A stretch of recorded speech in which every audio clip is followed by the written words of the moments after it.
All right. Hey, True Believers England team here. I am sick as a dog. And I wanted to let everybody know why we're not having a comic book ranking today. I was hoping, somebody would be able to jump on, but everybody's got their thing. I've sent out a message also. Hey, join us. So we're going to do just like a hangout. I literally have no topic. We used to do this a lot more, by the way. Back in the old Google Hangout days. Yeah, back in the day. Hey, can I kill that shadow in the back? There you go. Now nothing is going to come and get me. Alrighty. Yeah.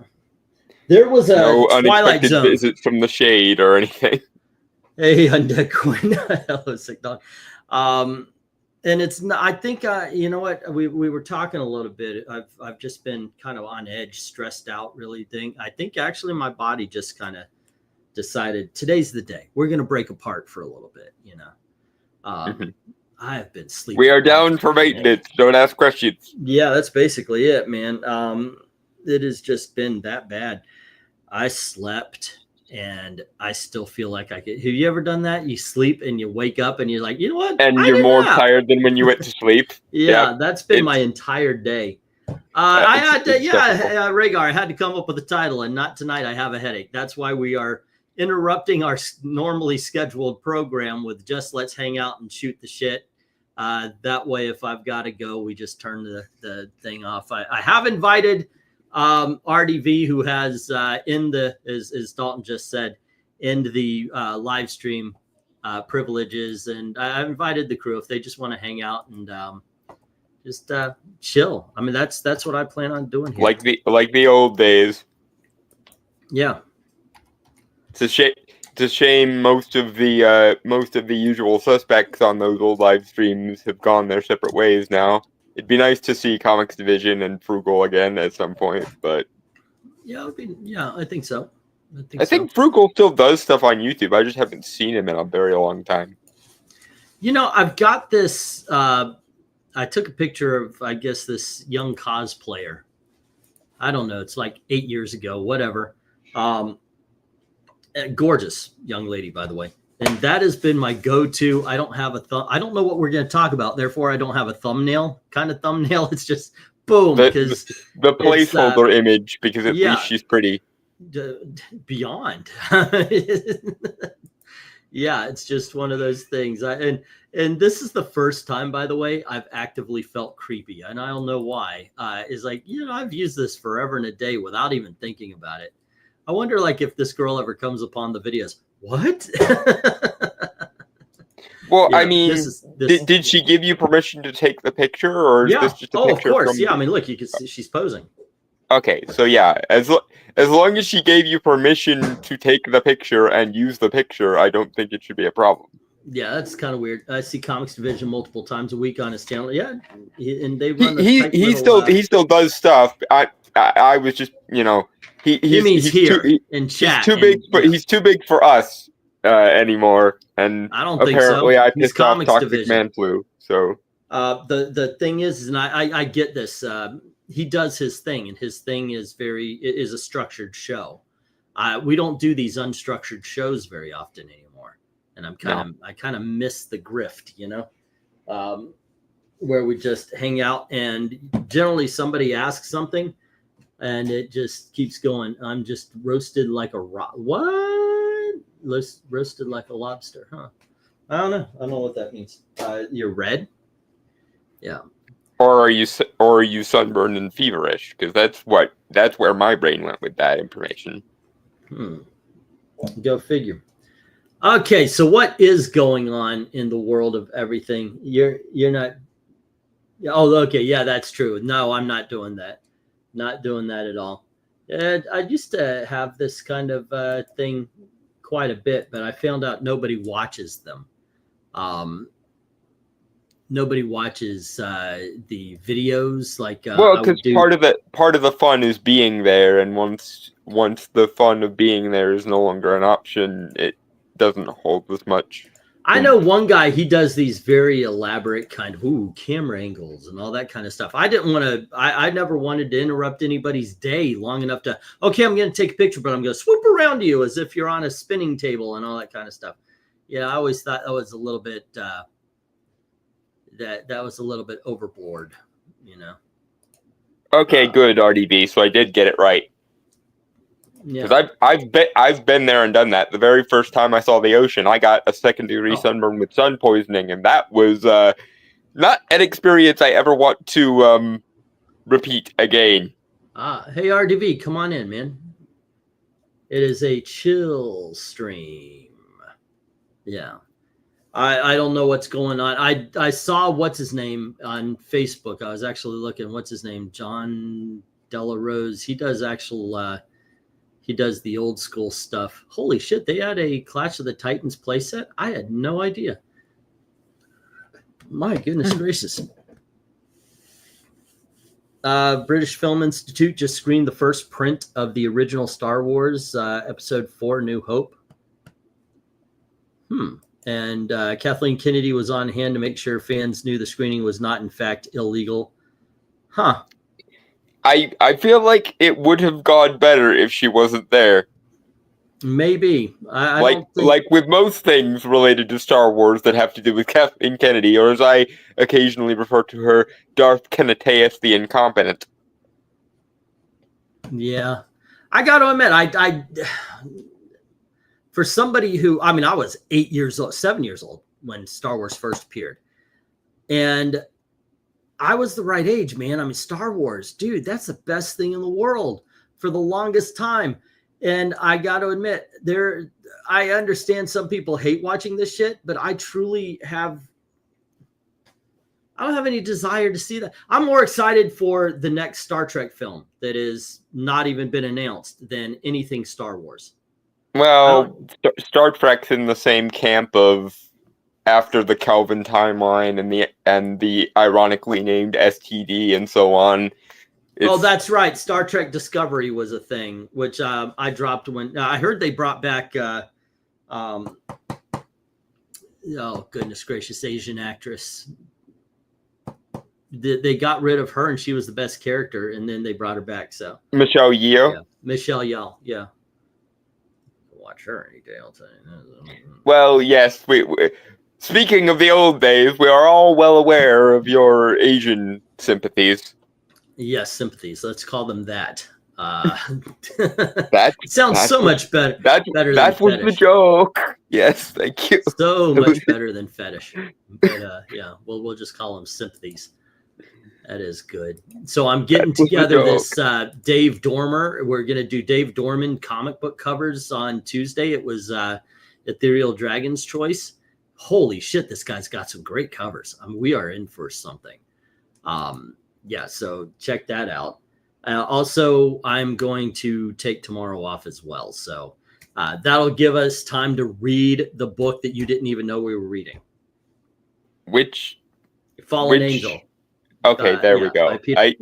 Because I remember discussing these, but I don't remember in what order we ended up placing them. They are actually in our thing there. And yes, I really do believe they should release the original cut of Star Wars, but I don't think that's going to happen. I just don't. I was roughly the same age you were seeing the original Star Wars when Revenge of the Sith came out. That's the only one of them I've actually. That's the only one I've actually seen in the theater. My aunt's then boyfriend, who was a physics major and an engineering minor, took me to it, and that was the day that I became a Star Wars fan forevermore. And then, of course, Disney got a hold of it, and the rest is a horror that shouldn't be remarked upon. But que sera, sera. Yeah. Let's see. What are we doing here? Okay, I'm trying to get. I'm trying to look up topics and everything, something to grab onto. What's going on in comics on the Twitters and everything? I know what's going on in the world on the Twitters. It's holy crap. Anthony Mackie said something stupid about how people don't succeed on merit in Hollywood and it's all privilege because salt. Yeah, but he ain't wrong. There's a lot of that going on. There's a lot of what do you call it when it's the parents in Nepotism. Nepotism. Yeah, that's all over the place. The problem is he is completely blind to the ideological nepotism of social justice / BLM and is blaming his lack of success on white supremacist patriarchy derp. Oh, okay. Well, that's dumb as fuck. Like, there hasn't been a successful black actor in Hollywood, like, ever. God, I wish James Earl Jones was alive. All of the examples, yeah. Just to tell him to go fuck himself. Who was it? James Earl Jones was in a TV show once, and Spike Lee said, "Why does she have a black director?" And James Earl Jones told him to shut the fuck up. He's just jealous he's not the director. You know, I like a lot of the older black actors just being like having no truck whatever with this stuff. Like, everyone's, I'm sure, at this point seen the Morgan Freeman clip talking about why he doesn't like Black History Month. Mm-hmm. And he just hit the nail on the head so many ways from Sunday and continues to. Yeah, it is Star Trek Open Desks is a prime example. The Upper Decks or whatever it's called. Yeah, I haven't seen that. Lower Decks is okay. Well, here's the animated show. Here's the thing. I don't hate watch stuff. Okay, I just don't. I guess I could. It gets views and everything. So there's no way in hell I was ever going to watch that Star Wars witch movie, whatever, The Acolyte. Was it called The Acolyte? Oof. Yeah. You watched one episode, which, by the way, was the best episode, and you already were quits on it. I don't think I even made it through one.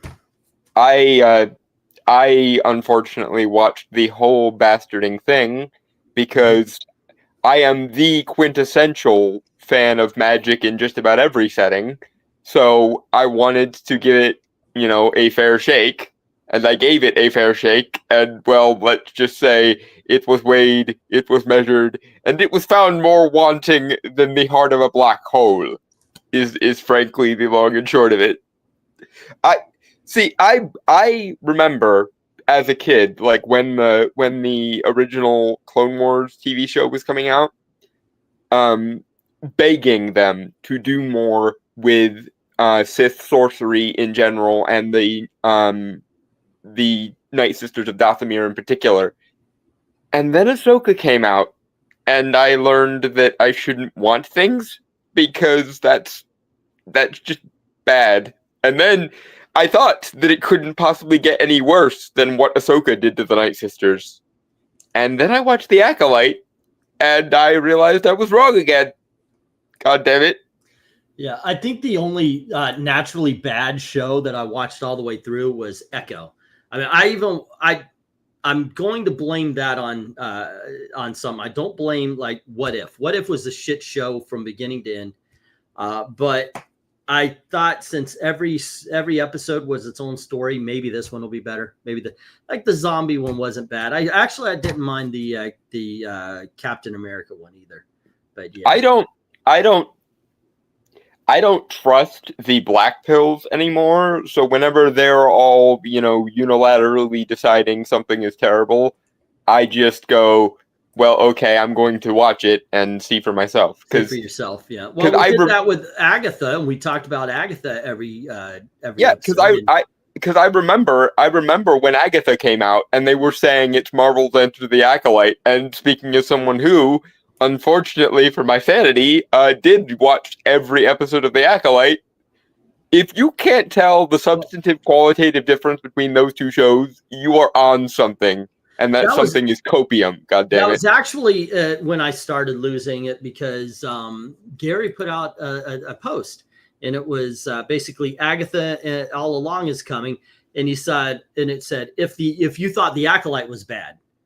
And I think I even challenged on it. So you haven't seen this, and you're already saying it's worse than this piece of shit show that everybody in the world is saying is bad. Okay, and that's so yeah, I started losing. Like, okay, you're doing this for It's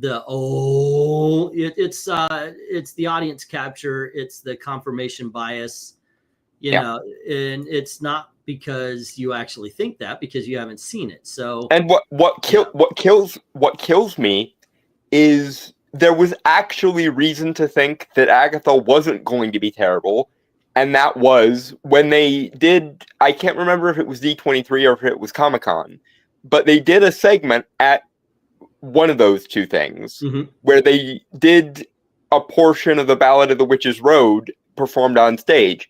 And ever since I saw that, I was like, you know what? Someone did their homework here, and this might actually be something worth watching. Yeah, it might actually be something.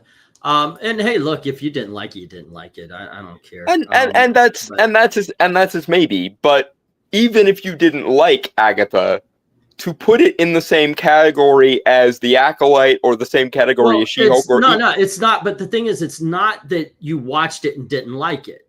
It's saying it's worse than everything it's ever been before before any pictures came out. I mean, literally, it was an announcement before anything else came out, announcing that this thing is the worst thing ever. That's what I'm talking about. I'm not talking about if you watched it and you didn't like it. People like or don't like things all the time. Yeah, everybody's got that one movie or that one TV show that nobody else in the world likes that they love, and vice versa. And it's their thing, and vice versa. Where you watch something that everybody else loved and you don't, I don't get it. You know, I'm glad you guys like it, but I don't. Everybody's got that thing. I'm not talking about that. I'm talking about you see a picture. Well, that sucks. Well, yeah, and here's the with me. Click like, you know. Yeah, here's the other half of it. When they do eventually end up making reviews, quote unquote, on the episodes or on the show, you can literally tell whether they actually watched it like in order to watch it or if they watched it in order to crap on it. Because I've noticed this trend. This is a trend I've noticed, and people can verify it for themselves at their leisure. When something is actually bad, like The Acolyte or like She-Hulk, they go into detail describing all the various ways in which it is bad.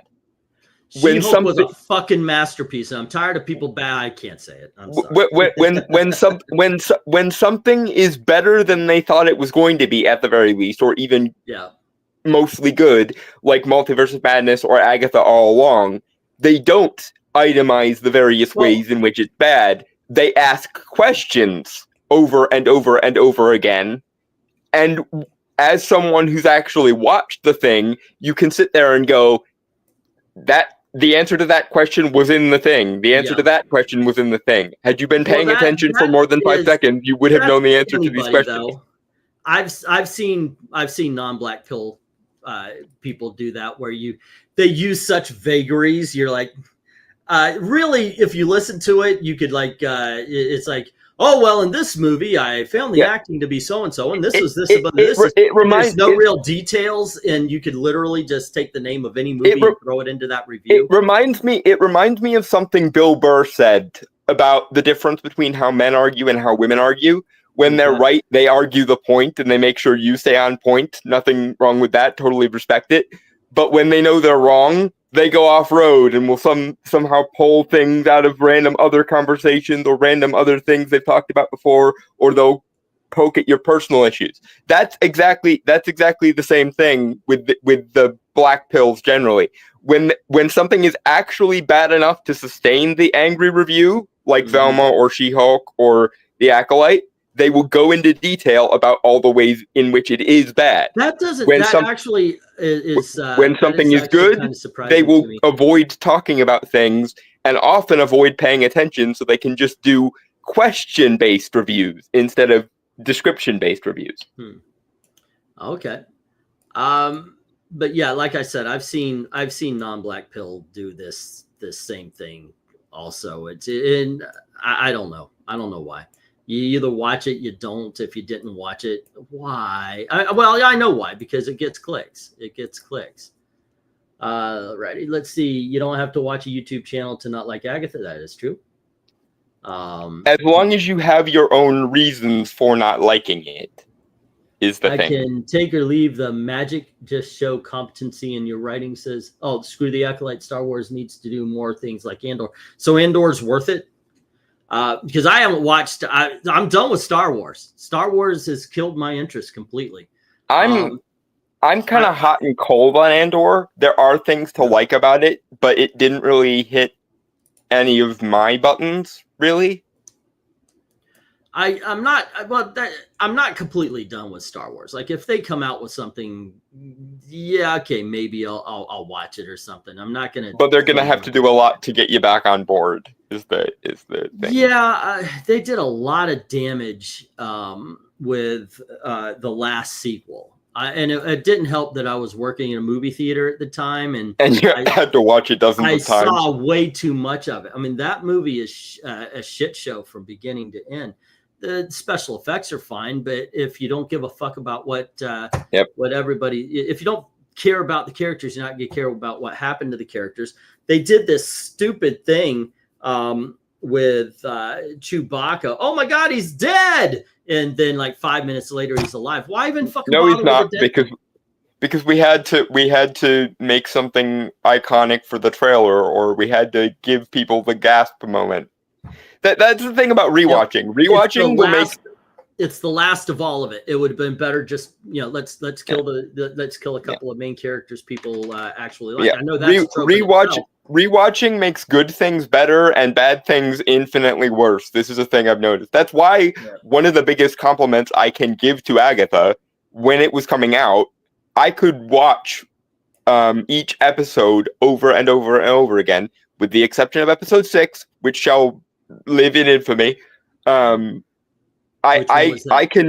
genuinely have rewatchability when it comes to Agatha, and that's a big compliment, considering that's pretty much the only thing I can say that about vis-a-vis Marvel Disney Plus content, except for maybe Werewolf by Night and Guardians Christmas special.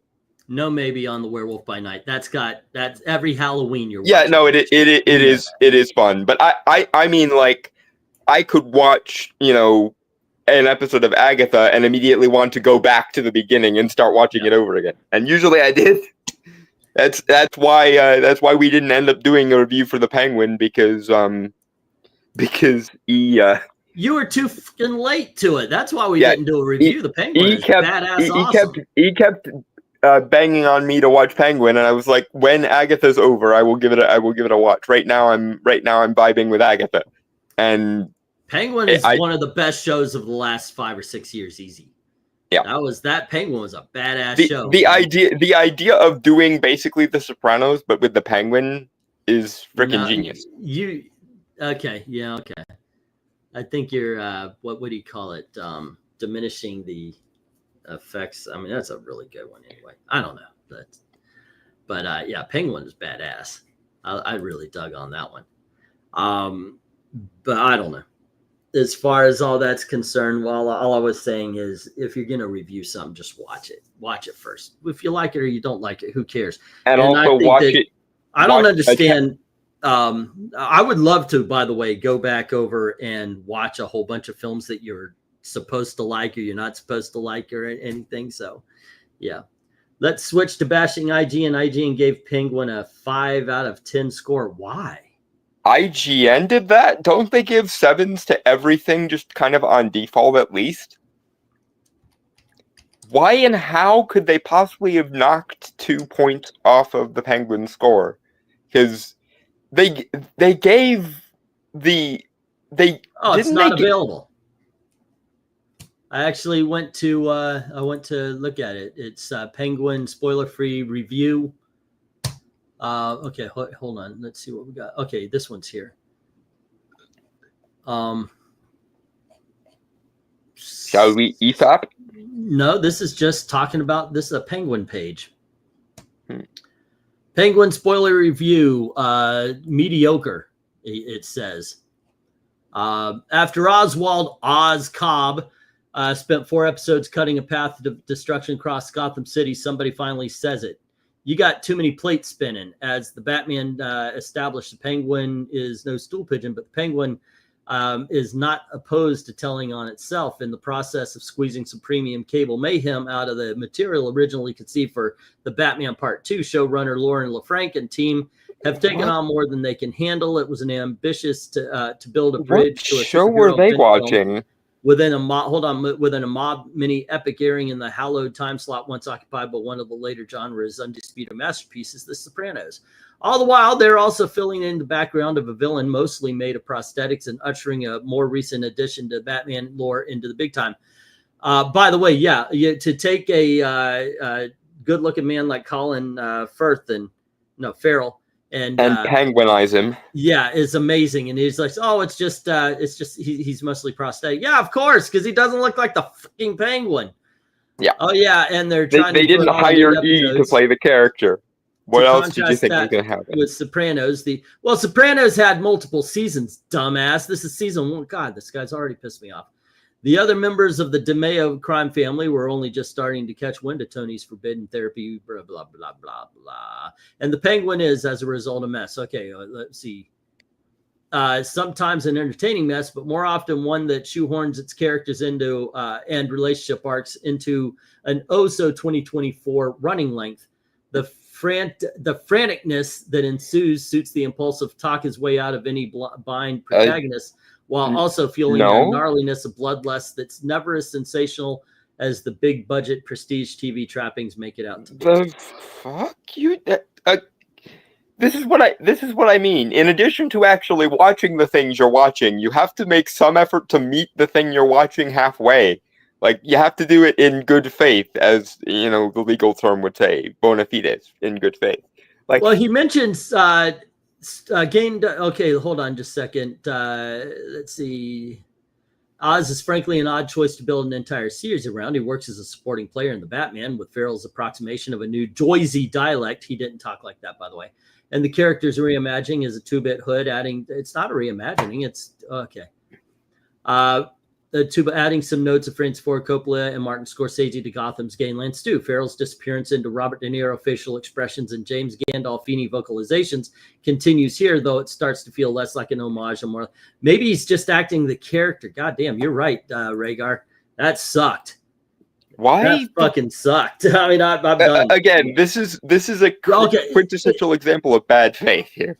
It actually makes me think that he's reviewing the movie because it's not Sopranos. It's not that other stuff that I liked. It's different, and therefore I hate it. Kill it. Yeah, it's trying to do that same formula, but with the Batman mythos, and in particular the Penguin.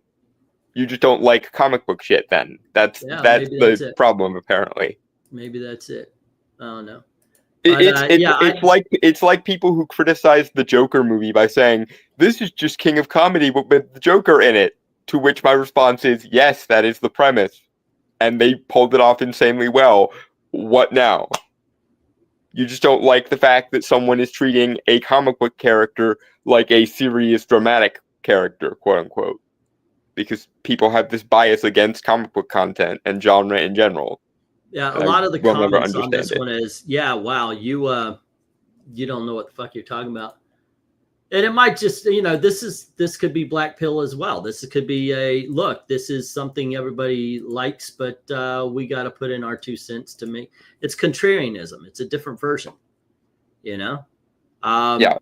Did they mean that? I don't know. Maybe they did. But honestly, having listened to you read that just now, I wonder if this is a case of the fans really, really like this thing, so we have to crap on it because spiting the fans is a moral necessity now. By the way, Rhaegar, I do the same thing with what is that called? The Ms. magazine. What is that? The Mary Sue.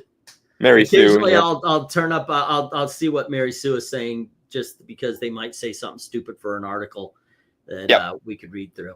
They're good for mining the stupidity. Brainstormer and I do that on Podcast of the Storm a lot. Not as much recently though. We should get back into doing that. Especially Rachel Leachman. Rachel Leachman is the worst writer that currently writes for the Mary Sue, or at least was the worst writer for the Mary Sue the last time I checked on the Mary Sue. Other other contributors to the Mary Sue are less insane than her. Like Princess Veeks, I think is another one of their presenters' pen names. She actually puts some thought into her articles. But anything written by Rachel Leishman is going to be the most insufferable rad femme shit you've ever heard in your life. Yeah, that was a bad take. That's not quite as bad as the that one Young Turks review of the 2019 Joker, though. That was probably the worst video review of anything I've ever heard in my life. Yeah. Alrighty. Then again, Movie Bob exists, so I might be wrong. Does he still? Movie Bob continues to make. Nobody got rid of Movie Bob. Takes. I haven't heard that name in like 3 or 4 years. Wow, he's still a thing. Yeah, no, he's still going. His channel is still being updated every time there's a major movie release. Okay. I mean, dude. Okay.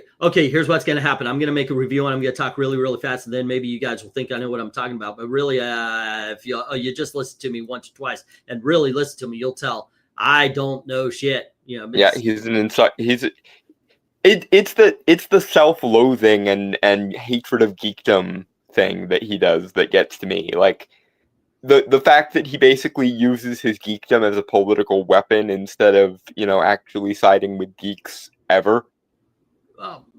Okay, I understand. That's the thing that gets to me. The obvious self-loathing that has metastasized into hating geekdom and fandom in general. Geek culture that he does. Yeah. Well, I'm not going to side with anybody. We might have the same opinions, but I'm not. Like, if I do a review, I do a review to be honest about it. I'm not gonna side with anybody about. This is what we're supposed to say. I am going to accurately describe what I saw and my thoughts and/or feelings on the matter, come hell or high water. Even if I was, say, to go on Comics Division show or something like that, and we're doing a review, if I like them, I don't care if it's The Acolyte. If I watch The Acolyte and all of a sudden, wow, that was a really good episode, I will say that. I'll go so far to say I saw the Jack Black Lizzo episode of Mandalorian. What's the fucking problem? It was stunt casting and they stand out. And it takes you out of Star Wars. I think that's the worst part of it. The series or the episode itself, when they got away from the Jack Black and the Lizzo of it all, wasn't bad. They could have saved themselves a lot of trouble by having them do mocap and making them Hutts. But I'm Tish. Chris Stuckman sold out. Chris Stuckman apparently made a movie and he said that he wasn't going to be harsh on movies anymore. Then you're useless as a critic. And I'm not saying you got to be rude, but if you're not willing to call a spade, then you're useless as a reviewer. Yeah. If you're not being honest with your audience, then you are a useless critic. He straight up said he's only going to make reviews to movies that he thinks are good now because he doesn't like contributing to, quote, the internet's culture of negativity, unquote. And at that point, I was like, well, then you are just utterly useless. If you're too afraid of saying this movie sucks when a movie sucks, then you, sir, you're not even. I suspect that will end up negatively impacting your ability as an artist in general at that point. Catty tonight. Oh, by the way, guys, I was sick all day long. I'm sick tonight. I decided I'm not doing the cover ranking. It's a very structured show. If I have to go quickly, and I might have to go quickly, I just want to be able to turn off and, have a good night, guys, and go. So we'll figure we'll do a live stream. I've invited everybody on if they want to come on. A-okay. If they don't, hey, hun. Hold on just a sec. All right.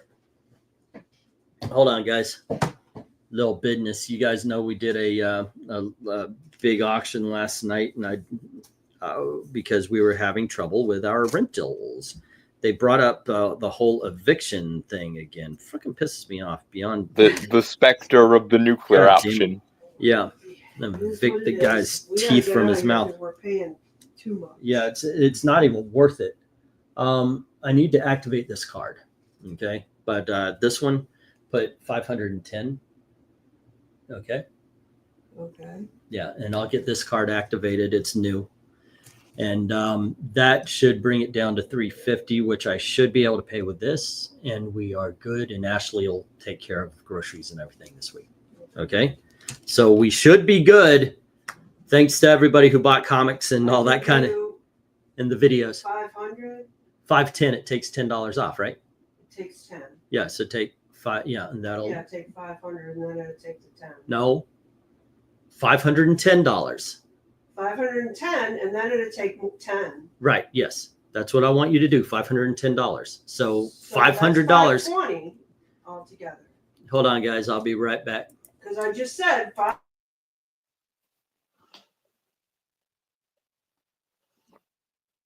He's dealing with money things, so I will look in the chat and see what, if anything, people are saying.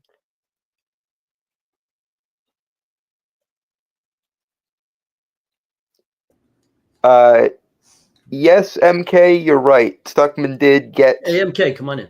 Yeah.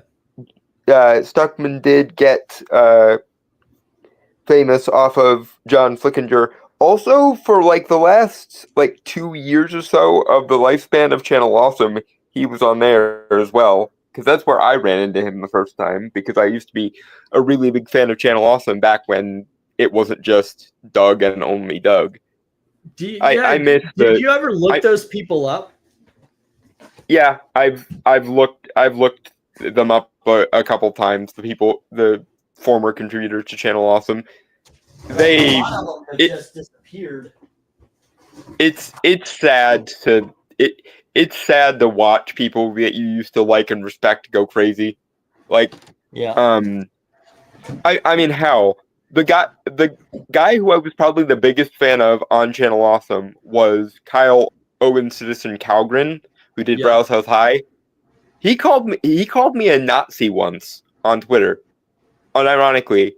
And even when I was trying to explain to him that I am very much not a Nazi, he kept doubling and tripling and quadrupling down. And Leon Thomas over at Renegade caught the same Antifa style brainworm, to the point that Brainstormer and I have actually done video responses to some of Leon Thomas's videos, because Leon that Thomas, guy isn't that the swimmer that took the medals away from the women? No. Leon Thomas is a bald guy who vaguely looks like an American Blofeld, kind of. Fuck those bald guys. Yeah. And how many ice creams did you lose when the ship from Lilo and Stitch kept taking off? Exactly. I just looked through Channel Awesome's oldest videos, and what I got was Doug looking like 80s General Zod. Yeah. There was one dude with headphones. He did musical theater stuff. I thought that was fun. There was one girl who paid attention to vampires who was interesting. Paul Dugan is the guy you're thinking of. The guy who does musicals. Another legend. Lynn Wine passed away. Oh, and man. the vampire so that's both the Wolverine's daddies now are gone. Mm. And the vampire chick you were thinking of, I think, is Maven of the Eventide, if I'm not mistaken. I never even watched Channel Awesome. However, I like Jeremy Johns and started watching him when he had his own gig. Never knew he was even with him at the start. Jeremy Johns, one of the people I jumped. When I first jumped onto YouTube, I saw, okay, let's see this guy. All righty, I'll watch him. Channel Awesome, I'll check out some of their videos from time to time. It's not like when it was that guy with the glasses and you had everybody. I used to just go down the list. Me and my daughters liked the channel, so I just put on the videos. Surprisingly enough, I kid you not, this is a true fact. I would fall asleep to Linkara's videos. Like, we would be watching it, and he's talking, and just for some reason, every time when we got to Linkara, it was to the point where it became a joke between the family. And then for some reason, they were doing a bit, and they did a bit how it was fall asleep to the voice of Linkara. My daughters fucking lost it. Well, I did that every video. I think it is his voice, especially back in the beginning when he was kind of over projecting his nasalness. Hello and welcome to Top the Fourth Wall, where bad comics burn. That being said, Linkara is one of the few Channel Awesome contributors that's still around, and I still have some respect for. Granted, he frequently goes on the fandom is evil and people who like standards are evil. He's got way too much bugs TDS for me. But I can't watch him anymore. But his videos are still relatively good, and I'm so glad he started doing the storyline segments again. I know there was a period during COVID where he stopped doing the storyline segments, and I really miss the storyline segments. God dang it! You know what? That is an immediate turnoff for me on videos with reviewers. Hello, oh my spaceship is burning. No, good lord. Yeah, no, every time I see that kind of thing, I'm Homer Simpson. Nerd. I've got a freaking wall of. I met my wife with a wall of comic books, and I'm still calling you a fucking nerd. I was a big fan of the storyline segments, especially when it was everybody and they could all do collabs and contribute to their respective lores and stuff. I miss the early 2010s era, like Channel Awesome. Yeah, I really do. Did you ever see the? There you go through. All right, later I'll get this card going, and we will be good. And I talked to Ashley about this as well. I told her. I said she'll get the gas and the groceries. It should probably will be less than what she originally. Yeah, that's what I was gonna say. I was gonna give her that one, But I also told her, don't turn down if somebody wants an ice cream or a soda. Don't be bitchy about it. But funny story actually. My first foray into the idea of being a YouTuber actually was me planning to do an audition for Channel Awesome like 6 months before the change the channel thing happened, and then the change the channel thing happened. And I was like, well, I dodged that bullet like frickin' Dio, I suppose. But it's a shame, because I really would have liked to have been on that network. I missed 2010's internet period. You know what? I wish the YouTubes wouldn't have changed the way they did. You know? The woke shit has it really fucked YouTube up. It really did. That whole Carlos Manzia or whatever his name was. Maza. Fucked everybody up. Why? Because, we got to be fucking woke and we've got to signal our virtues. Go fuck that guy. I mean, it just and by the way, the language I use. I do cuss a lot when I get a little hyper. And now I'm watching other videos. I'll watch a Tim Pool or something. Oh, we can't say that. Go fuck yourself. Say it. It's fucking America. Say that shit. And then what's worse is, a woman was graped today. Unless she was freaking she had fruit thrown at her hair. No, she wasn't graped. Stop diluting one of the worst crimes a person could commit on another person. Oh, they were graped today. Get the fuck out of here. Anytime I hear that, it just... I vaguely find those types of things amusing, though, so I'm not so harsh on it, but I agree with you. I wish we didn't have to... Like, when people say unalived, there's a part of me that thinks it's... The word's killed! Who the fuck is dodging the word killed? Of course, then again, I'm shadow banned, so the word that usually is replacing is replaced by unalive is suicide, but that's neither here nor there. I've heard it both ways. You know, but if somebody committed suicide, they committed suicide. They didn't unalive themselves. But there's a part of me that finds the phrasing kind of amusing, like as a joke. But I also agree with you that it would be so much better if we could just say the thing. And not like morally like flagellate ourselves every time one of us says the thing. What gets me is the whole thing started really when YouTube discovered all these kid channels that are abusing children.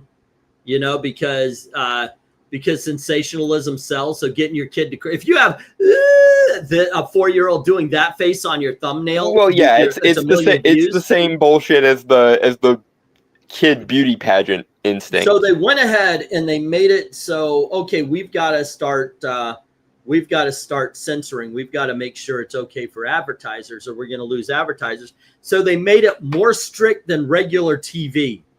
Mm-hmm. YouTube used to be the place you could come in, you could say the fuck shit and whatever you Yeah, want. you could be edgy. And it now you can't even. It's the same rules as fucking Sesame Street.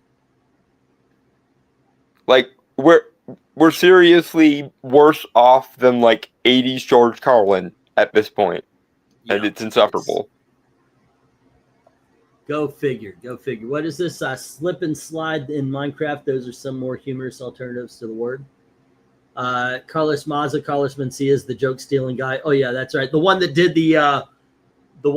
the Cosby joke. I saw him do a joke. I was like, wait, that's Cosby's. Where he's like, you know, you raise your boy, you teach him football, come run him, a kid, you know, and then he's finally playing his big game. He's in the NFL. The quarterback throws to him. He runs down the field. He goes into the touchdown, spikes the ball, looks in the camera. He goes, "Hi, Mom."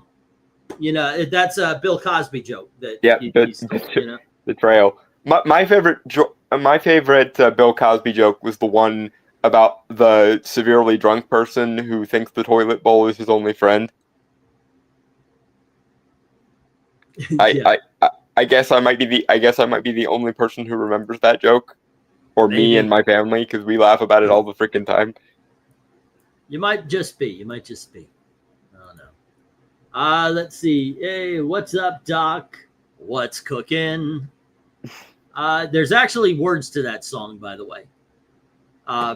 And I think it's who does. I think it's one of those where they start off. It's like Bugs Bunny and Daffy Duck, and then they go close to the curtain, and here comes Porky Pig and Yosemite Sam, and they're actually singing lyrics to it.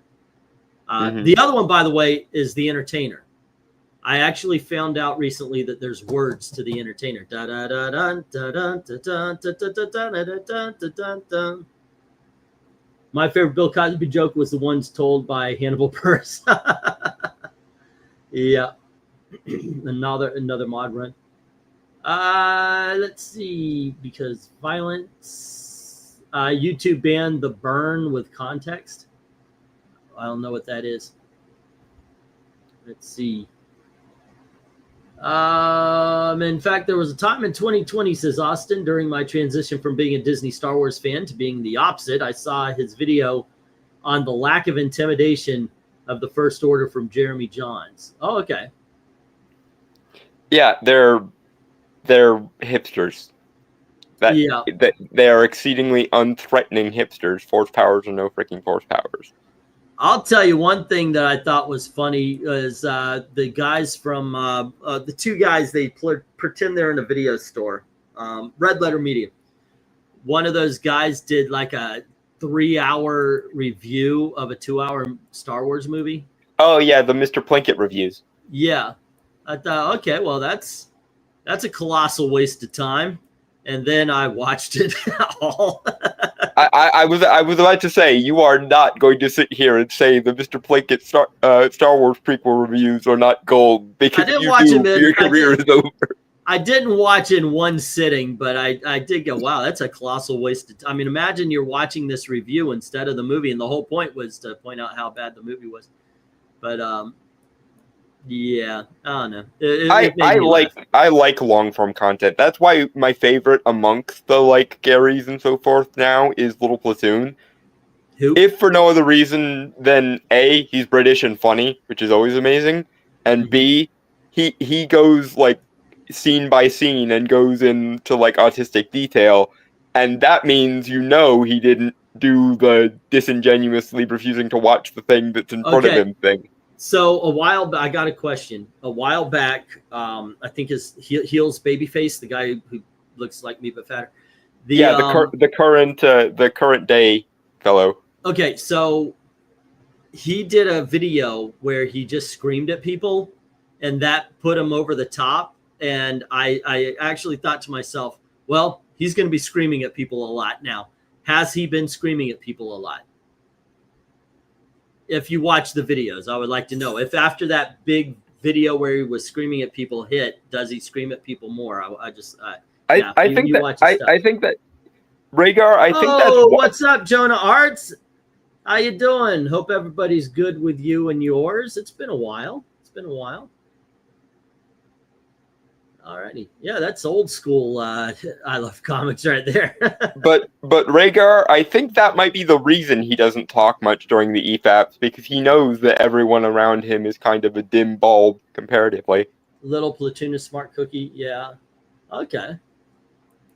Let's see. Before this, he has always yelled. Okay, so it wasn't a one-time thing. Alrighty. No, yeah, he's been doing that for ages.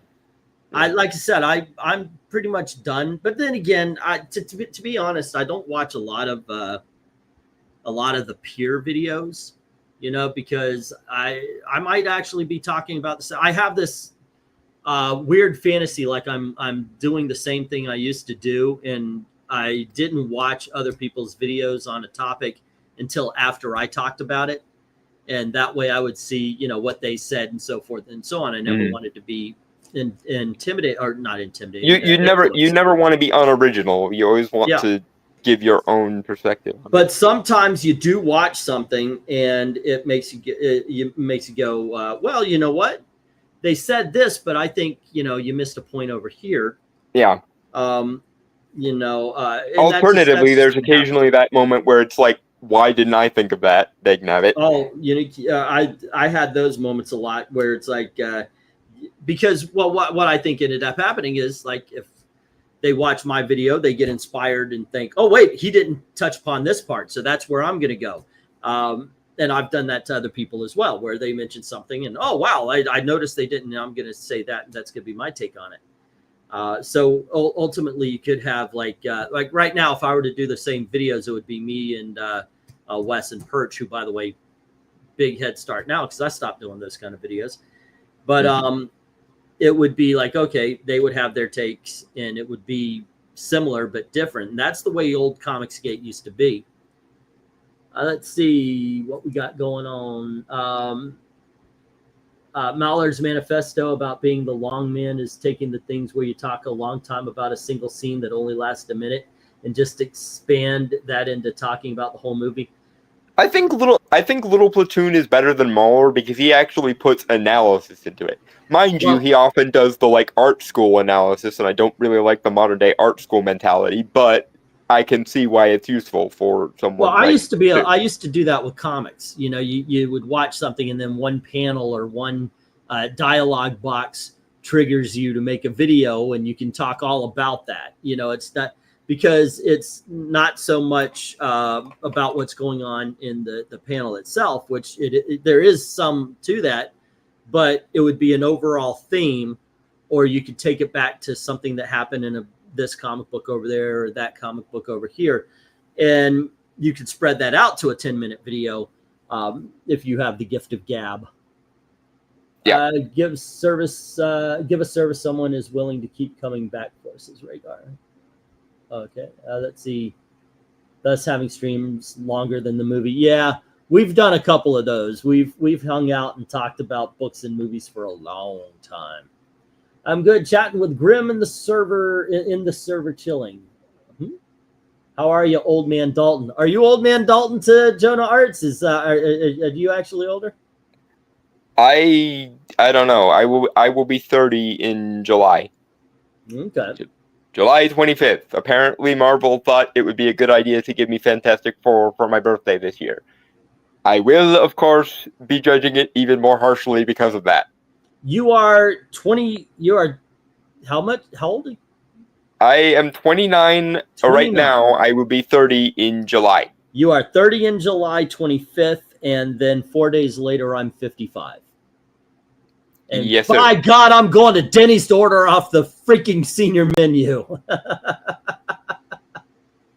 That's how I'm going to sell. Actually, no, I told Gail exactly how I wanted to celebrate. We talked about this, and I said there's not much to do. If we can't go out to the theme park, there's something called Holiday World around here. I said I want to go to one of the fancy restaurants here, and I finally want to get a tomahawk steak. Never had one. They're about yay big, and there's a big ass bone to them. I never had one. They're supposed to be awesome. Would love to. Let's see. It's usually why I pop on one of those streams when I am gaming. Old CG was great because it was at heart about authentic takes on comics. Mm-hmm. Yeah, that is true facts. Correct. You old, Dalton. Ethereal, I'm 42. People say I look 36. I'm 55, and people say I look 60. I'm ahead of the curve. I like that they recognize things in logic in the movie I may have missed entirely or may have thought was way off, but you don't have enough time to think about it in the theater. Yeah. Okay. Is this the EFAP crowd? Is that what you're talking about, Rhaegar? Yeah, I think that's either that or people like Mahler in a little platoon, which they do, and for the most part, yes. And I frankly, I'd like to return to a world where, when someone was a critic of something, they abided by the in-universe logic of the story instead of adulterating it with my themes, my authorial intent, and my everything else except the in-universe logic of the story. Dalton, we're being asked, and I can answer this for you. MK, one of the things Dalton has told me is that out of all of the comic books ever made, I'm going to murder you before you have a chance to finish the sentence. I swear to God. Pride books are some of the most awesome books because I they truly speak to him. will murder. No, I'm not letting you finish. They truly speak to him, and he thinks that there should be more. As a matter of fact, he thinks every character should be made gay or bi, preferably bi, so they truly speak to him. Talk over you in this particular instance because I'm not co-signing anything that you have to say at this particular moment. Mainly, Vita Ayala should write everything. That's Dalton's take on it. No, and an infinite regress of no. Dalton once told me Vita Ayala is one of the best-looking men he's ever seen. No, that probably was Breen, and he was probably calling them a national treasure again. But I need to scroll up to find what we were actually asked, so I can actually. No, that was actually what it was. How does Dalton feel about the Pride books by DC and Marvel? I hate them. I hate them with a passion. This is the pander. No, see, this is the thing. Sexuality, sort of by definition, is a romantic persuasion. Just like the straightness of Peter Parker is carried through in his romantic relationship with either Gwen or MJ, depending on the story. So why, in the name of all that is holy, when we write a gay character, do you not write their relationship, like the relationship between two gay characters, the same way you would with Peter and MJ, or Peter and Gwen, or Lois and Clark, or Bruce and Selena, except, like, this is the thing. Sexuality is, sort of by definition, a romantic persuasion, and yet none of the gay stories, quote-unquote, that are being written now contain any romance whatsoever, let alone characters that are A, eye candy so that the viewer can relate to the character, or B, likable characters so that the audience can get invested in the characters. I can actually answer that for you. It's because the gay writers who are writing those particular characters think gayness is all about the boning. There's no romance to it. It's like, get these kids bonka, bonka, bonka, bonka, bonka. That is all. As a matter of fact, I'm surprised they don't just have the two characters standing there with a sound effect around it. Bonka, bonka, bonka, but here's the thing. Even gay porn, and I can confirm this, we are not has going better to set up for the boning than any comic being written today by supposed activist writers. Right. You know who you're messing with. Don't be surprised if you get cursed when you wake up. So he is fine with me running the Marvel game. We all know Dalton and Clint want to play. I mentioned if you guys want to do the Marvel game, yeah. I am returning to my previous character because his story is not yet finished. Jonard said also I am working on tabletop game and TTRPG, war game sim, and something else Grim is helping out with. Alrighty, I have no idea what TTRPG. I guess RPG means role-playing game. Yeah. That's right. I forgot. Role-playing game. Yeah, you're big into Teen Titans. Holy crap! I finally got my first appearance of Donna Troy. So yeah. No, E. It means What? tabletop role-playing game. Teen Titans is TT. No, it's tabletop role-playing game. No, tabletop it's Teen Titans. Teen Titans is TT TT. TTRPGs are tabletop role-playing games. A la So Dungeons and it's a Dragons. Teen Titans tabletop role-playing game. No, that would be TTRPG. You know, nobody likes you, Dalton. I'm just saying. I am aware, but I have long since ceased to care. I know. After you corrected me, because I remember somebody was here that was a big Teenage Mutant Ninja Turtles, Teen Titans fan. I thought it was that. So when you corrected me, I just thought, okay, roll with that shit. We're not dropping that for a while.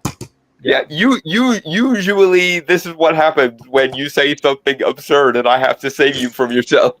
I am fine with it.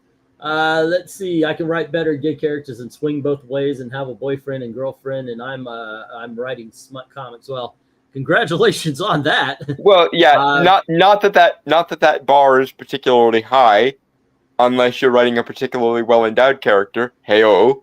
Right. Hey, Sticks Boy's back. Hey, I couldn't figure out last night comic sale. Didn't know how to message you. Okay, here, let me show you. If you go to PayPal or Ko-Fi, Ko-Fi's all fine. A lot of people like to go there. Boom, boom. Let me find it. Right here, MediaMadmen1@gmail.com. That's the PayPal address. That's where you would pay the shipping. If you have a bunch of books, I always say wait at least until you get 10 or 15 books. That way, it's cheaper than paying $10 a week for 1 or 2 books, basically. But I'll hold them for you. All I ask is you pay for the comics. I'll ship them along. It's up to you, though. 1 to 18 is $10 in a priority padded envelope. Then 19 to 50 regular size comics goes $17 for a priority box. I really should raise that because it's up to 19 something and change now. And then if you order 51 or more comics, it's in a short box. Or I've run out of short boxes, so I'm putting them in, just big, whatever I can find to make sure that they're safe shipping to you. But those are the prices there. Yeah, I do sales every Saturday at 8:30 or 8 o'clock p.m. I put EST for Eastern Standard Time, but the joke has become that it's Eglantine Standard Time because I'll say 8. And we'll start at 8:05, 8:09. Yeah. Yeah, E and his personal timeline are in a state of flux. It would take a master version of Loki from Loki season 2 to untangle. All right. There. Have a good night, Austin. Take care. Be safe, please. Yeah. Teen Titans RPG, Marvel Heroes. And thank you for the kiss, Austin. That'd be good. Since no one else Notice was he going to was say saying that. Gay. All right. Yes. You're so gay, Dalton. I have not hidden this. It's like, is this your first day? I know it's not your first day. I do know, however, that you do have memory problems, so it might feel like your first day all over again. Let's see. Again, don't be surprised if you get cursed. Trans Tumblr role-playing game, says Rhaegar. There you go. Let's see. We love Dalton. He's the witty mage of the group, the Constantine, so to speak. Well, I'll tell you what. Dalton is 30 years old. He's a very smart guy. Doesn't know everything. When he gets the gray in his beard, I think he's going to be a force to be reckoned with. In about 5 or 10 years, he's definitely come into his own. Okay, I am confused now because that's not an insult. I was going to say the thing I'm taking issue with is, why do you think I'm going to go gray in 5 to 10 years instead of 20 to 30 years? No. Okay. I'm just gonna assume. I don't know. But point being is I think you've got to. I think just the wisdom of age, when you get that added to your weapons belt, I think that's going to be large for you. Unfortunately, I don't think I'm going to live that long because I have disability and several health issues that are probably going to prevent that. Don't even joke about that. In all honesty, I'm going to tell you guys a little secret. I hate it when everybody talks about Breen. Breen is truly one of my best friends. Love the man. And I hate it when people talk about how old he is and, oh, he's going to die soon and all that, you know. It bothers me. I don't know. I just, the thought. Well, you know, Breen was here before the universe began. I think he'll be here long after it ceased to be.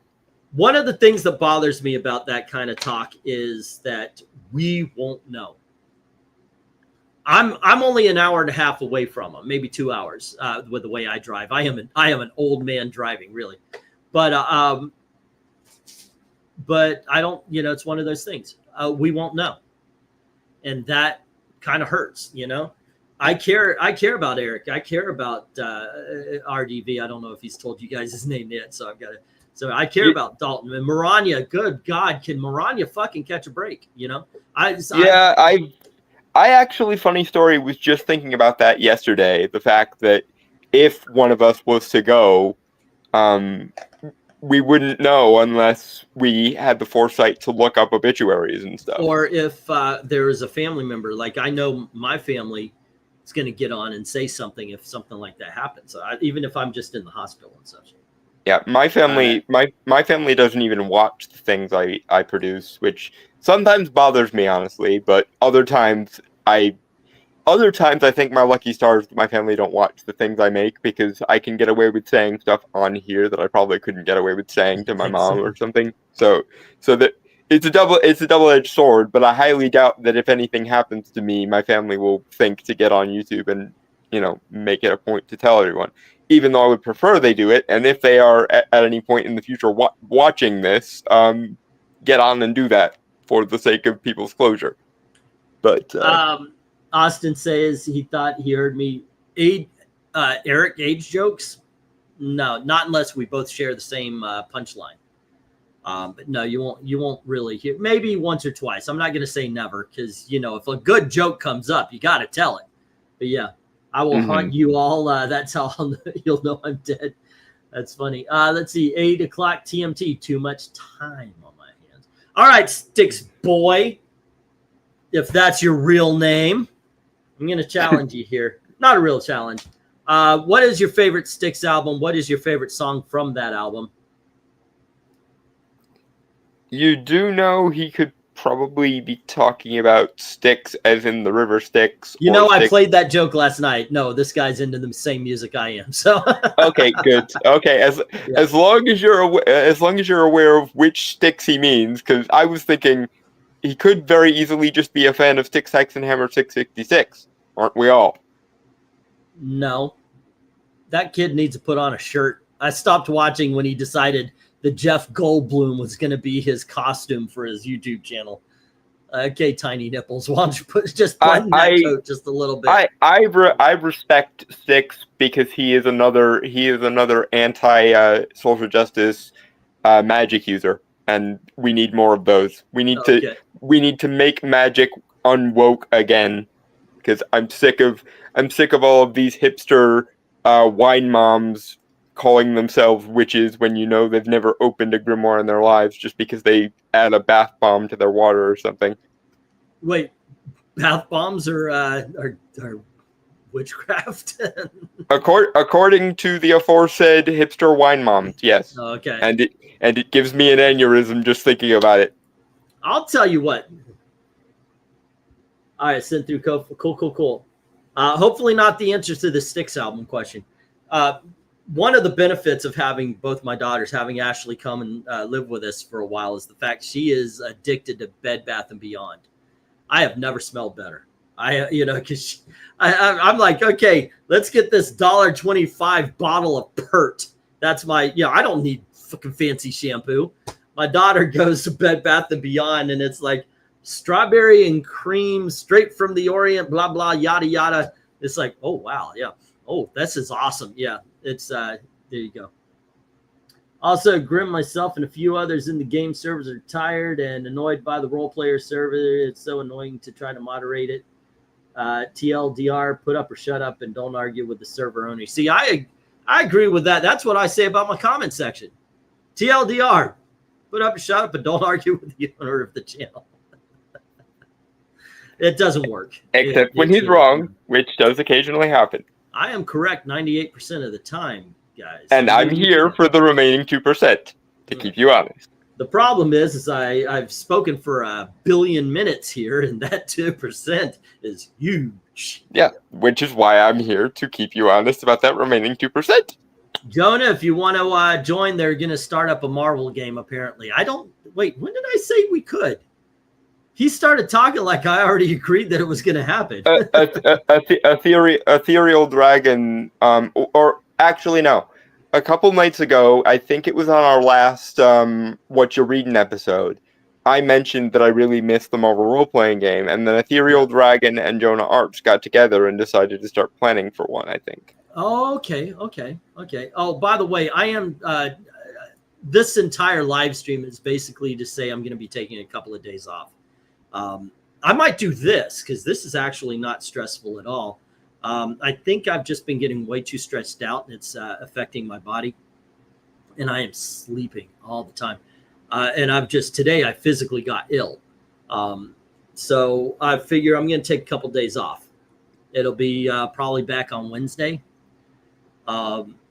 Maybe I'll take the entire week. I'll show up on Friday or something. But yeah, that's what this is all about.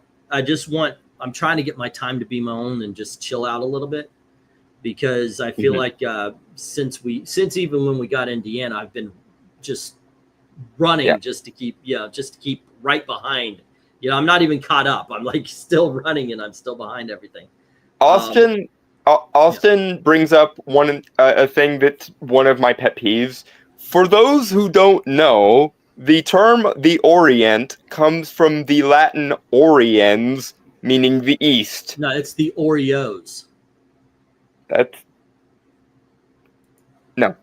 No, it's because the term Orient just means East, it's because when they do make the cookie in Asia, the process causes the outside to turn yellow. So why are you trying to shtick while I'm trying to rant? I'm sorry. Go on ahead with your rant, and I will shtick later. Okay. The thing is, the word Orient comes from the word Oriens, which means East. That's why, for example, there's also a demon in the Ars Goetia known as Orient. He's the one that caused the Oreos to turn yellow. Because he is in the cosmology of the Goetia, the Duke or the Prince of the East. This demon of cosmetology, he's definitely it. That's all Oriens and Oriental by extension means. It just means the people from the East, which is, aside from anything else, is objectively correct. It is objectively correct to describe the people in Asia. Yeah, I don't know why. Eastern. Why did Orient become? I don't know. I don't know why this is a thing where it's like, oh, you can't say Oriental. Yeah, you can. I think at a stretch, it's because it implies that all the Asian cultures are the same, which no, but they are all East relative to those of us who live in what used to be the Western Roman Empire. Which, by the way, that's where the East-West distinction came from. When Rome fell, Byzantium kept chugging in the Eastern Roman Empire for quite a while, and the West, went through the whole Dark Ages shtick, and so on and so forth. That's where the East-West distinction came from. Yeah, but after Rome fell. I'm confused about something. Where do the Oreos come in? Oreos are actually a ripoff of Hydrox biscuits. You know what? Only you would seriously answer that obvious fake question. That's why I'm here. I am trying to add dry humor to your shtick by straight manning it. Styx Boy is saying the Styx Cornerstone album, Boat on the River. Boat on the River is an excellent song. Like I said, if you break it up. Okay, here's another question for the Styx Boy. Favorite of each singer. There you go. Because yeah, I don't know. I don't know if Boat on the River at this point would be my favorite Tommy Shaw, because I think I'm into Just Get Through This Night a little bit more these days. But always Man in the Wilderness for Tommy Shaw. For JY, it's always been Halfpenny from Paradise Theater. We are trying to start back up the Marvel Superheroes TTR, the Teen Titans role-playing game. You should clip this Oreo. No, that would be TTRPG. I just told you. One of the you guys are going to make a joke out of this, but one of my favorite things about being able to deadpan so much is this like a, what is that? Okay, it's from my glasses. One of my favorite things about being able to do deadpan so well is I can play an idiot perfectly. Because if you can look at somebody and just say something absolutely ridiculous, it's awesome. It is, the reaction they give you is freaking awesome. Alternatively, it also makes it extremely hard for people to tell when you're just genuinely being an idiot and not just playing one on TV. I'm never genuinely being an idiot. Japan is the land of the rising sun, so the Eastern. So yeah. the sun rises from Japan. Thank you. You learn something new every day, and that's why I like you, Ethereal Dragon. That's the thing. That's the thing. Despite disavowing the term Oriental, even though it just means East, Japan, for example, can call itself the land of the rising sun because they acknowledge that they are actually the most eastwardly country. Okay, I am now questioning Styx Boy because all Styx fan knows it's Dr. Righteous, not Mr. Righteous didn't go through all that dictatorial doctor school just to be called Mr. Alrighty. Yeah. I did not spend 7 years in the ministry of putting things in the same holes as the things to abandon that discipline, like yesterday's putting things in holes which are the same shape as the things. Let's see, East. Oh, I thought you mean West. Ha. Yes, exactly. SpongeBob references. I swear to God, SpongeBob should have ended after the first 3 seasons because there's a lot of shows you could say about that. Everyone who makes SpongeBob references correctly make SpongeBob references to those first 3 seasons because those are the really good seasons of SpongeBob. Everything after that is hit or miss, and let's be honest, in between like season 4 and season 7, it was mostly miss for a good solid 10 years or so. No, well, no, I did watch some. My daughters were old enough to watch some of it. There was an episode where he ripped his pants, and like the whole thing was, "I ripped my pants," and I got to admit, I did laugh because he pretended like he drowned, and then the next line was, "Okay, rip pants funny, fake your own death not funny." I thought that was fun. The list of all the scenarios he's tried the ripped pants punchline in. And then he goes to pretending to drown. No. Circled it. Yeah, I thought that one was good. But yeah, I wasn't really big into the SpongeBob. My daughters weren't into it, so I'm not gonna sit around and watch it on my own. Go figure. It wasn't my favorite of the original set of Nicktoons, but even I still catch myself making the references to those first 2 seasons all the time. Although, and I will say this, a lot of people online, for whatever reason, are doing the, when I was a kid, I related to SpongeBob, now that I'm an adult, I related to Squidward more meme, to which my response has been, ever since I was like 5 years old, what, you mean it took you till adulthood to realize that Squidward was the put upon sufferer of everyone else's idiosyncrasies? Because I related to Squidward from the get-go, pretty much. Then again, I guess I was a fairly cynical 5-year-old, so that might be why. Alrighty, I can understand that in some ways. Like when I was 15, Ferris Bueller's Day Off came out, and I thought, "Oh, cool! All right, how You're can I expect to go to school on a day like this?" And now I'm like, that punk needs to get his ass whipped. Yeah, now you're Ben Stein. Now, you're going solo. Okay, you're going solo album. All right. First of all, from Boomtown. Boom Child. By the way, once again, it's Boom Child. I'm a Boom Child, baby, born of Uncle Sam. But on that album, Harry's Hands is the absolute greatest. That might actually be Dennis DeYoung's greatest songs, except for on the new album. Oh, as a matter of fact, I got it right here. on the new album he did. Yeah, kids, I am an actual Styx fan to the point that I get the rare solo albums. The good old days is a freaking amazing. Run for the Roses, another great song.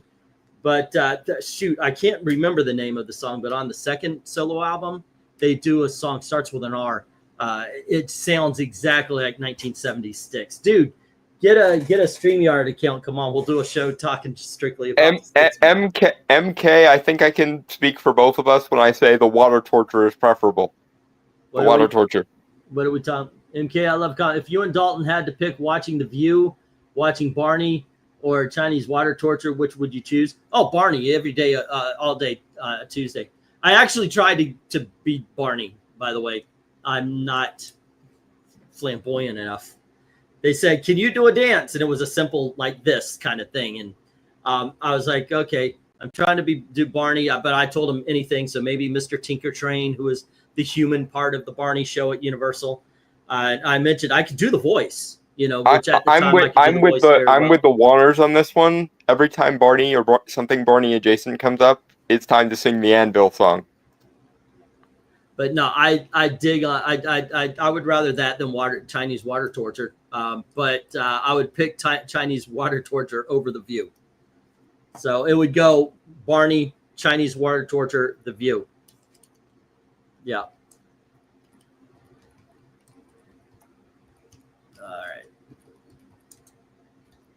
Yes, I would. Yes, I would believe that, Jonah Arts. I have also had crappy DMs when playing role-playing games before, and they sucked.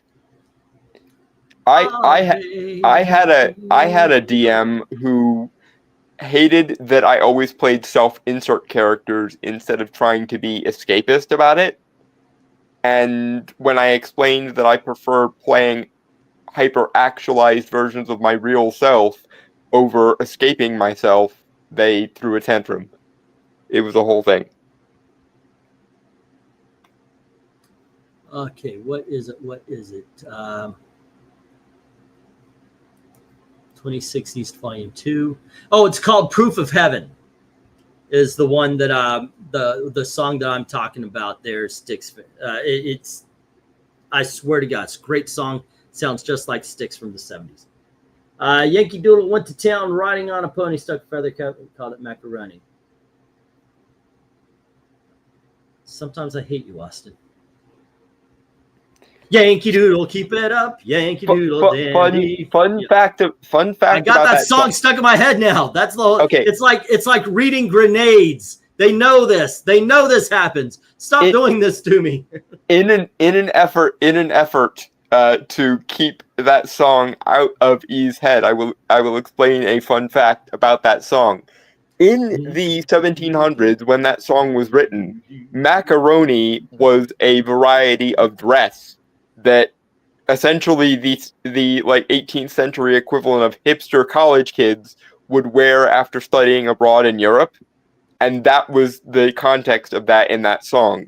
The lyric where it goes, stuck a feather in his cap and called it macaroni, was supposed to be the British mocking the Americans in saying that they're so unstyled and uncultured that they would stick a feather in their hat and think that that meant they got all dressed up.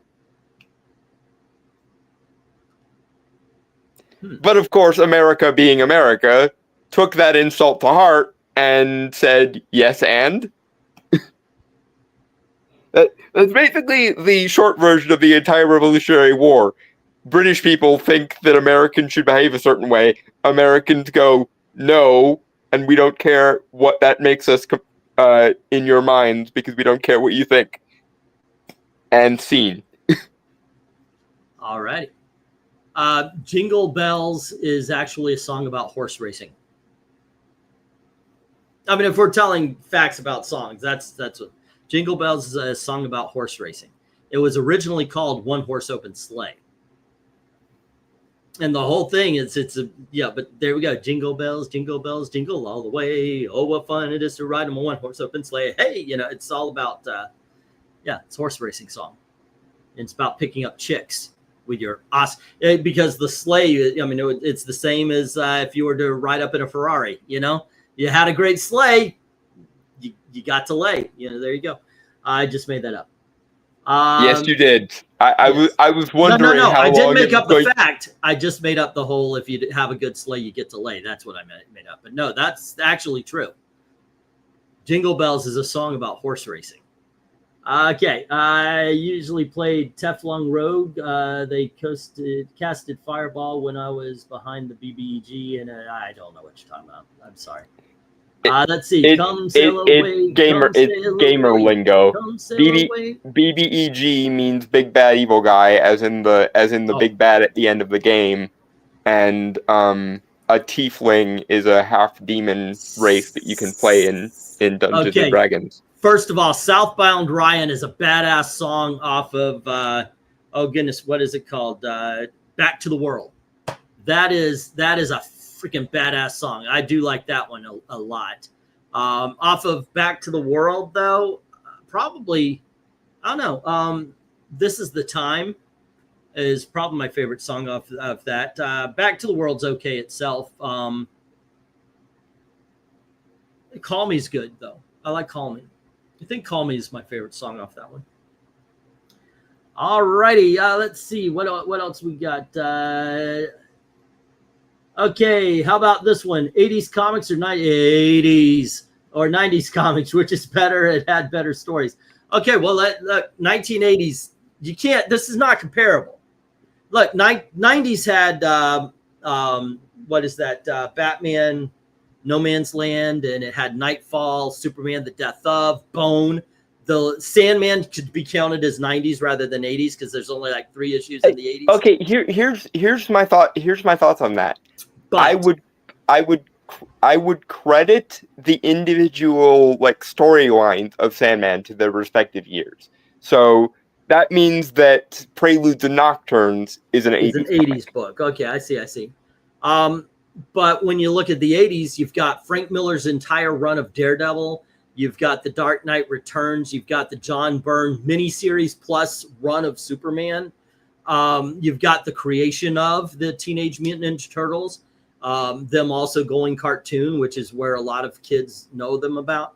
There is so much in the 80s that make it look. 90s are not as bad as people think if you stay away from Extreme Studios and other Image titles.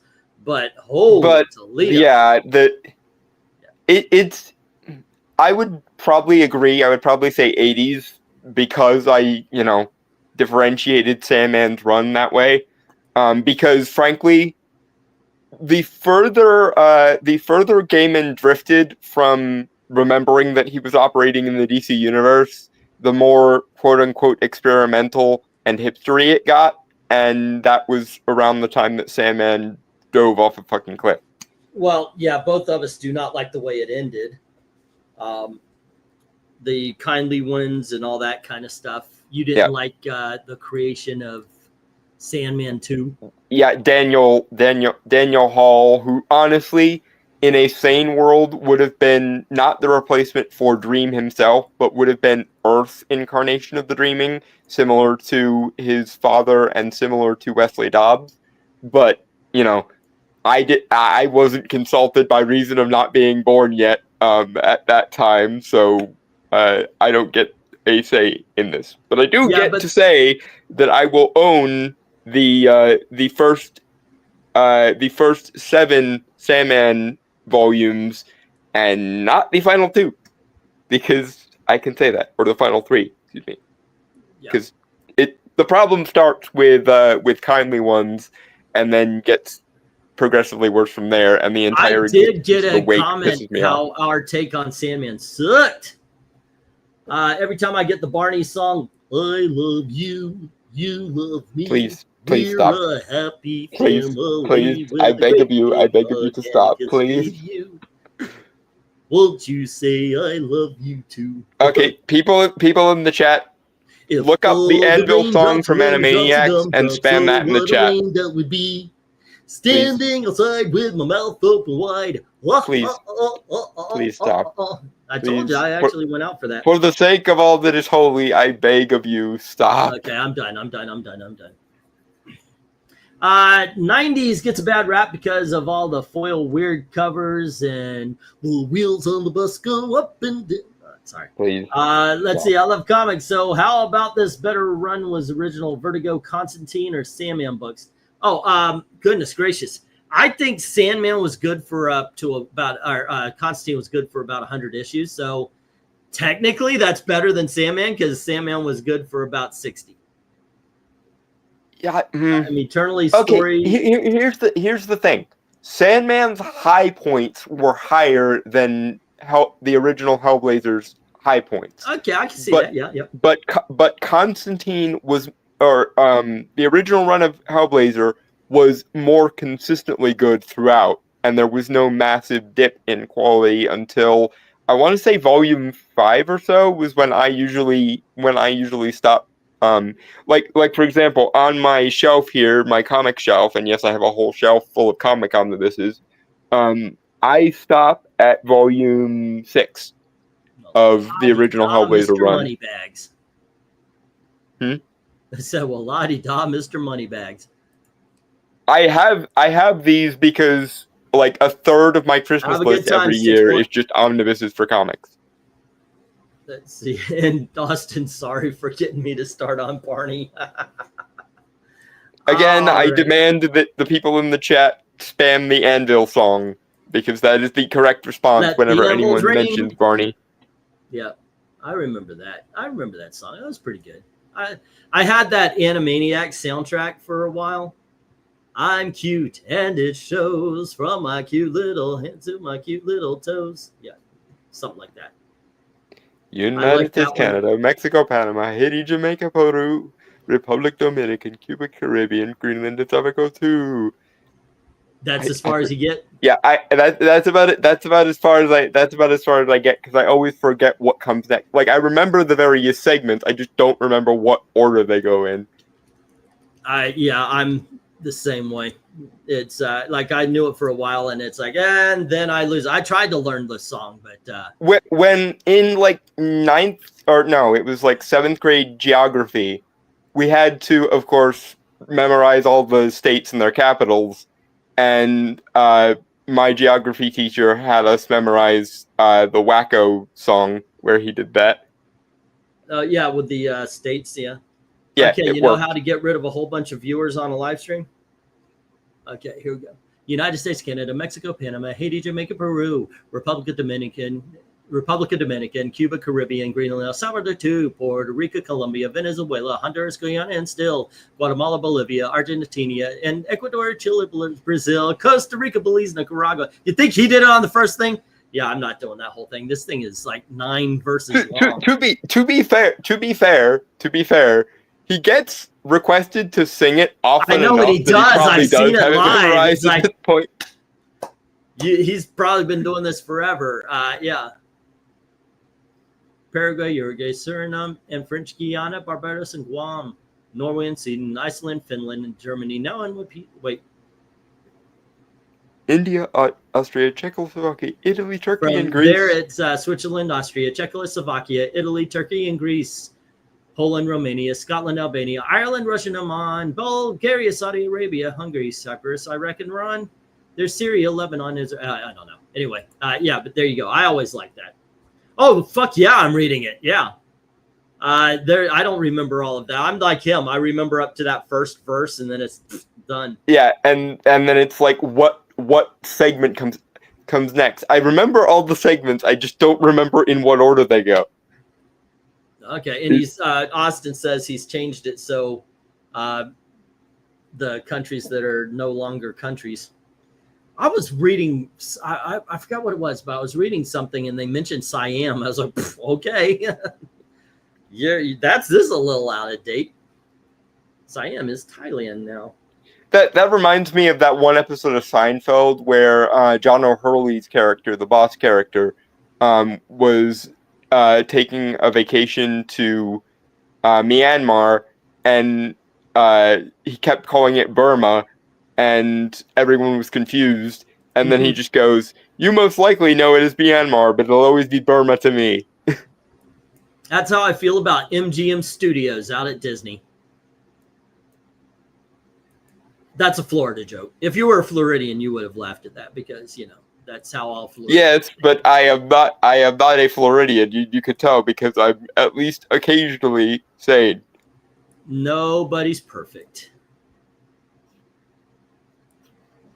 One day you could be, no, you can never be Floridian. Oh, by the way, somebody did say that, say that if you're not from Indiana, you're never going to be a Hoosier. And I said, yeah, just like what was it? Oh, goodness gracious, I'm going to ruin my own joke. Just like the Baltimore Colts. He did not like that. He's up to, okay, there we go. Germany now one piece. Oh, yes, like the now all one piece is the line. Because back when he was performing that, or at least back when it aired, East Germany and West Germany had finally, you know, re-merged into a single country. And that was the joke. That is true. That is what happened. Alrighty. Well, how long do you want to go here? I'm enjoying the conversation, but we are reaching the hour-and-a-half mark. And there you go. I mean, this is really old school. I love this. We start off with no topic, and we've been going for an hour and 35. Man, this is. We've toured the houses on the greatest hits of the conversation we usually have. It helps that you have an MK. They have a Hulk. We have an MK. Who's the best character of these three? Dr. Fate, Dr. Strange, or Constantine? Oh, Dr. Fate. Okay, no, I will add a proviso. Dr. Fate when he is being written correctly. Unfortunately, for like 80% of his run now, he hasn't been written correctly. But when Dr. Fate is being written correctly, he leaves the other two in the dust. I like John. I would probably drink with John if he were real. Although he probably wouldn't like me because I would well, actually, his spell work. Like, for example, when he was summoning a girl in the White Castle incident, he should have put a binding circle around the thing, and he would have been spared all that trouble. But that's neither here nor there. Doctor Strange is a more likable character sometimes than Dr. Fate when he's being written well. But when it comes to who is the best of the three, Dr. Fate, when he is being written properly, leaves them both in the dust. There you go. And none of them hold a candle to the Amazing Man. One Piece is Germany. Well, One Piece takes place in Germany. Not a lot of people know that because it's filled with Asian people. But Lies. it actually takes place in Germany and the ocean near it. You couldn't say it with a straight face, could you? Pardon? No, I think I did, yeah. Yep. Not a lot of people know that. You realize every kid who ever viewed Tsunami now wants to lynch you for that, right? Well, I know a couple of kids who have viewed tsunamis. They don't want to talk about it very much. Toonami. It was the anime block that Cartoon Network did late at night when I and your daughters were kids.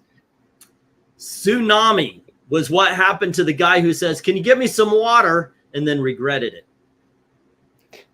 That was the guy who asked the monkey's paw if he could have some water. It was in Thailand. He was being a bit of a dick, so they overdid it. Yes. That is true. I actually did know a young lady who was in the tsunami. She did talk about it,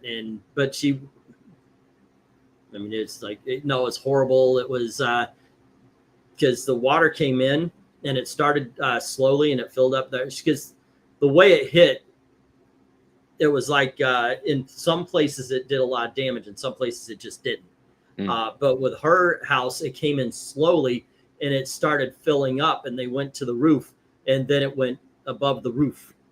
I'm aware, Austin, but I'm pathologically incapable of letting that kind of stupidity stand, and he knows it. Now you actually so my correcting of it is kind of me acting as the straight man to his joke, and that so becomes now there's a lot of houses now that are on stilts, or they even the poorer areas, they have houses that you might have a bottom floor, but you now have a second floor to go up, and true fact. I'm not kidding about that. Alrighty, there was a big chunk of the Berlin Wall in the museum I volunteered at. I was very much gratified. It was very much graffitied. Probably was on the west side of the wall. It was right next to one of Reagan's dinner plates. There's for some reason in Orlando, there is a hunk of the Berlin Wall right behind the Hard Rock Cafe. Like if you went to Universal Studios, go around to the back of the Hard Rock Cafe, there's a piece of the Berlin Wall. Why? Go figure. Why they don't have it in the front or where it's easy? It's like a credit cookie for a theme park. If you know where to look, Easter eggs that you'd find in the an Easter egg. Yeah. If you know where to look, you can see a piece of the Berlin Wall. I'm not shitting you. There's no joke on this. Bring over a piece of the Berlin Wall to you. Like, if it were more on theme for the land it was in, I could understand it. But why behind the Hard Rock Cafe of all places? Okay, I just typed in Hard Rock Cafe, Berlin Wall, Universal Orlando, just to give you a heads up here. Well, let me share this out here. Yeah, I was gonna say, don't forget to share screen again. Yep, this is it. It's just a hunk of the Berlin Wall, and it even has a plaque, Berlin Wall, and it talks about it. But I must in August ask, 1961, this infamous symbol of Cold War was erected in order to keep the East Germans from fleeing. For the next 28 years, the Cold War raged. And then it says on November 9th, 1989, the wall was symbolically brought down. Not symbolically brought down. Only a few parts of the wall remain. The Hard Rock Cafe is proud to display this piece of the history. And it is literally, this is the back of Hard Rock Cafe. This is the front. I must, however, ask the question of why, though? Why specifically at the Hard Rock Cafe, and why behind things? I think maybe because the Hard Rock, first of all, they probably bought it themselves. But also, the Hard Rock Cafe is a little bit of, culture, and I don't know. I don't know. It's kind of weird. I could almost see that working in a place like Epcot, where being kind of snooty and semi-educational is kind of a thing, but why the Hard Rock? Because they bought it. Why the back is what I want to know. It's like, okay, like, if you're have this piece of history and it's relegated to the back of your restaurant. Yeah, why not display it prominently as like the front of the centerpiece or something? I never understood why they had it at the backup, but there you go. Yeah, I've told you I wasn't lying.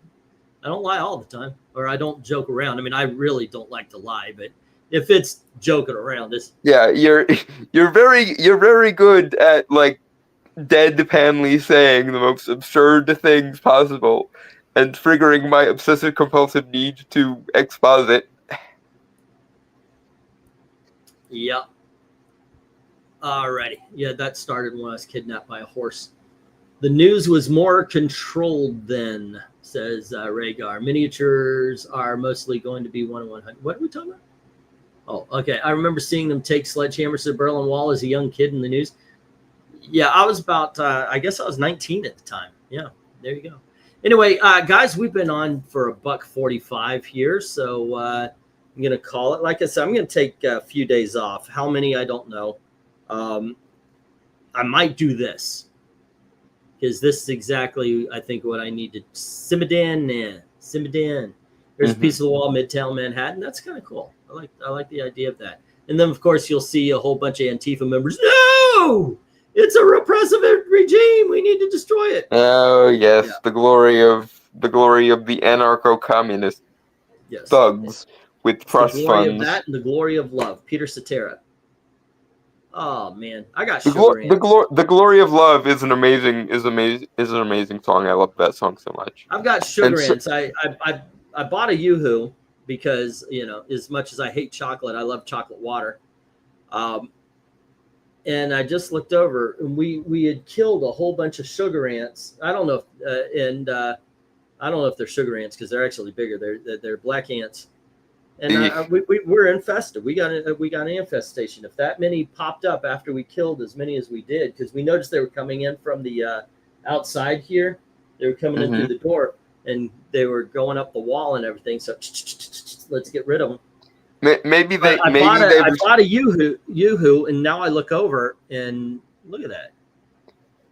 Maybe they took you killing a bunch of them as a declaration of war and pulled the Bugs Bunny quote. Of course, you realize this means war. Right. Well, I'm in fucking phase 5 or phase 4 or whatever it was called. Old people now.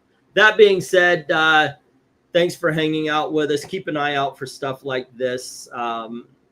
Yeah, I'm just gonna chill out for a bit and kind of calm down a lot because I went off on people the other night and I don't like doing that. It's so wrong.